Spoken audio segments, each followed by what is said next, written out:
My name's Mercy, and I'm an alcoholic. And I guess I get to share with you in 10 minutes what it was like, what happened, and what it's like now. In that order, but just to get it out in the open, what it's like now, I'm really nervous. On the way over here, it was not a big deal. I was driving over with I didn't want it too close, but okay. On the way over here, it wasn't a big deal. It was like, if they have a 10-minute speaker, fine. If they don't, we pull up in the parking lot and bam, I start like trembling. Anyways, what it was like a little over 6 years ago, I got sober. And what it was like a little bit over than 6 years ago was that, I had been in, I was listening to Chapter 3, more about alcoholism, and I love that most meetings don't read, the longer version of it, and you read the longer version of it, and for me, I tried a lot of that stuff, right from the get-go. I started drinking when I was about 12, and right from the get-go, I knew that there was something wrong with the way that I drank. I wasn't a blackout drinker. I only blacked out 2 times, and that was because I switched from alcohol to PCP, and it just kept me from blacking out, if you can believe that. And so, it got progressively worse. And I'd like to clear up that I'm not anything but an alcoholic, and the reason I identify as an alcoholic is because I found myself between the pages of the big book of Alcoholics Anonymous. I found the characteristics that I still find today. It still blows me away, and that's the reason I identify as an alcoholic, regardless of the things that I'd done when I was out there.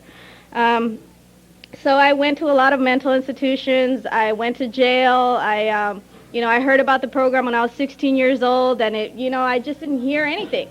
They sent me on court cards, they came in on panels, and I just wasn't hearing anything. I don't know what I went for. I used to go loaded, and I used to sit in the back, and all I wanted was my court card signed, so I wouldn't have to go to jail, so I could continue to get loaded. It didn't matter that much going to jail. I just wanted to continue to get loaded. That was my primary purpose in life. And I guess part of it is because I always felt different. I still do. And like the big book describes, we're bodily and mentally different from our fellows, and I have always felt that. And this is the only place that I've ever felt whole. And even at times I get so, self-obsessed that I start to separate. And, so I went to those places. It wasn't a big deal. I went to the program. There was even one time when a lady approached me and asked me if I wanted a cup of coffee. And back then, I know it may be hard to believe now. Sometimes I can't even, believe it myself. But I used to be a little gangbanger, and I used to have bleached blonde hair. It was long all the way down my back. I had no eyebrows. I had the raccoon eyes. And, and so I wanted to keep everybody away from me. And I was angry. I was angry because I was abused as a child, and both of my parents violated my trust at an early age. And so I was really angry. This lady came up to me at a meeting, and she offered me a cup of coffee, and I told her off, and she just asked me if I wanted some tea instead, and left me alone. She just left me alone and let me be, and I believe that it's because she knew about the traditions, that the only requirement for membership is a desire to stop drinking, and also because of 5, she just knew the traditions, I guess, and.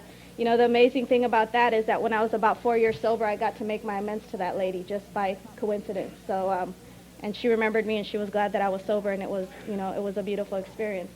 Anyhow, it just got progressively worse. It was always worse, and it started out worse, and it just got progressively worse. I come from places where it's fun, when people are chasing you and trying to shoot you, and the cops are chasing you, and they let the canines out and the helicopters. There was a helicopter going over my house the other night, and I was scared, just that it might affect, my house. Not that they were looking for me, but that kind of stuff used to just rile me up. I just loved it, and that was fun for me, and I just, I never really felt too comfortable with life. And the best thing that I wanted to do was just end it. I remember getting shot. I got shot in the chest. And they hauled me away in an ambulance, and they x-rayed me. The bullet went in and out. They patched me up. And the first thing I did was go back to the same place where I had gotten shot. And it was just like it didn't matter. All I wanted to do was get loaded. It didn't matter. And everybody looked at me like, didn't you just get hauled away in an ambulance? And it was like, yeah, where's the stuff? Who cares? And that's how I lived my life. The part in chapter 3 where it talks about the incomprehensible demoralization, I got to make it fast. That came along when I had my son. I saw the baby, and I saw Lisa, I believe her name was, come up with your baby, and I had a little boy and all that insanity, and I got to tell you that when I got pregnant, I was the type of person that I just didn't care about life or anybody around me, and I continued to get, loaded throughout my pregnancy. And I say that, and it's hard to say, but it's the truth, which is what Alcoholics Anonymous has taught me to do. And I say that just in case anybody has experienced something like that. And to know that, I have that little boy. I lost custody of him, and I have that little boy now. He lives with me, and we have our little difficult times, but I'm a mother to him, I'm a mother to him, and I've had him since he was about 4 years old. I've had him for about 4 or 5 years now. And, he goes to school, and he goes to karate, and it's just, sometimes it's kind of normal, and sometimes it's not. Sometimes I'm still that alcoholic. And I also have a 2-year-old daughter. I got to have a sober baby and find out that I'm a good mom, that I know how to be a good mom to somebody. And that daughter has known nothing but unconditional love in the last 2 years. Anyhow, how I got sober is somebody 12-stepped me and Sybil Brand. They told me that all I had to do was go to a couple of meetings a week when I got out, and I'd stay sober. I don't know if that's what he told me, but that's what I heard. And sometimes what you say is not always what I hear. And so it worked. In a way, it was kind of a paradox because it worked. However, it's required more. The first time I ever shared was because I had 9 months of sobriety, and I was sitting in the back just taking and not giving anything. And, somebody came up to me and said I had to share. And so I shared because she said that I had to do it for the person that didn't know how to stay sober, and I had 9 months of sobriety. And, it's been the best, it's been the best thing I've ever had. Sometimes I get really, really far away from what it was like, because I work, because I have a nice job, because I got promoted along my job, because I started working a program with my sponsor, I started working the steps, and sometimes my life gets really good, and I forget what it was like. And that's when it's important, to remember the newcomer, and for the newcomer to come and tell me what it was like. Just like the lady said that was giving out the chips, the newcomer is the most important person in this room. I didn't understand that till I was like 3 or 4 years sober.